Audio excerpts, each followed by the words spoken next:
Welcome to the News Hour. The president's agenda and one of the largest bills in U.S. history is in the hands of the U.S. Senate. Senators are in a day-long series of votes, what may be their last chance to change the bill. At stake, trillions in tax cuts, reshaping the country's immigration system, energy future, and the future for Medicaid. At this hour, it is unclear whether Republicans will have the votes.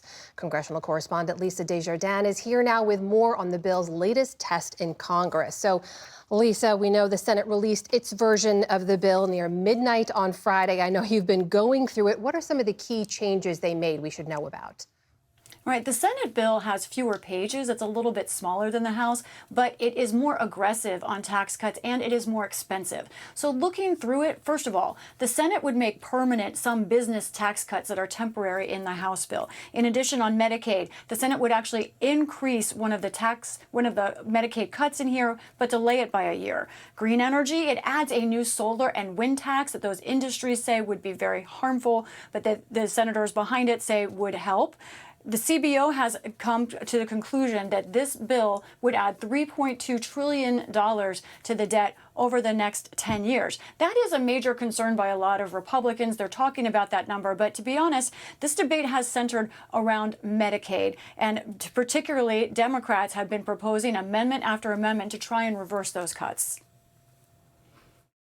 My amendment simply says if people's health care costs go up, the billionaire tax cuts vanish. It's the biggest Medicaid cut in history and represents the largest transfer of wealth in history. So, my colleagues, we have a choice. Do we stand for billionaires or do we stand up for moms and babies? The Congressional Budget Office concluded that this bill would mean 12 million people would lose their insurance.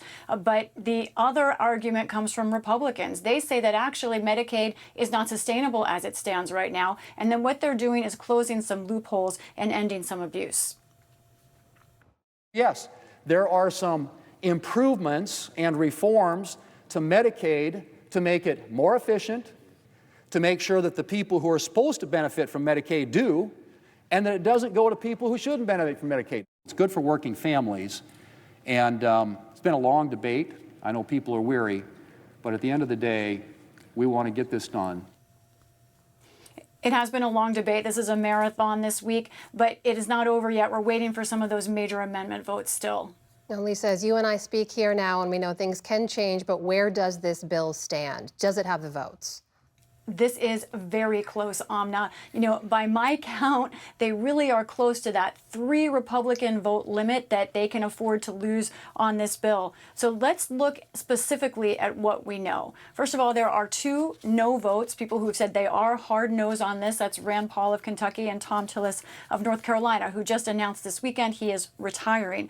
Now, in addition to that, I count at least 7 votes to watch in addition who seem squeamish about the bill or have major problems with it, some from the right and some from the center. One of those especially to watch is Lisa Murkowski of Alaska. There was a provision in this bill, Amna, that was going to save Alaska from some of those Medicaid cuts, but it was dropped over the weekend by the Senate parliamentarians ruling. So it's not clear what will happen. It's significant because outside groups are targeting Alaska, running ads like this one against Senator Dan Sullivan right now, saying that this will be bad for the state. Now, he disagrees with that, but the point is that they really don't have the votes to spare. And by my count, Amna, right now, this is headed to a tie vote in the Senate, and the vice president would break that tie. The House, the future there, much harder to see until we know what happens in the Senate. Lisa, I know you and our tireless politics team, you've been breaking out pieces of the bill to look at in a more in-depth way. A major portion of this deals with the border. What should we know about that?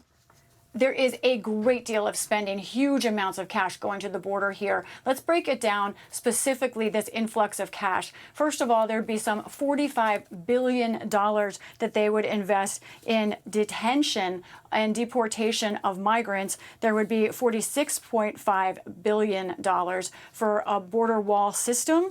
And there would be some $6 billion, look at this, is all proportional size-wise on this graphic for surveillance. So much less for surveillance than for the wall system in here. And then $10 billion to some very general funds for states and for the Department of Homeland Security. Amna, I read that bill, and these $10 billion funds really don't have any specifics to them. They are wide-ranging. They can do whatever they want with them. And for perspective, $10 billion, think of it this way. USAID, their annual budget for global health was $12 billion. So this is what Republicans are doing here. They're moving away from a global posture to an internal kind of blocking of protecting America that way.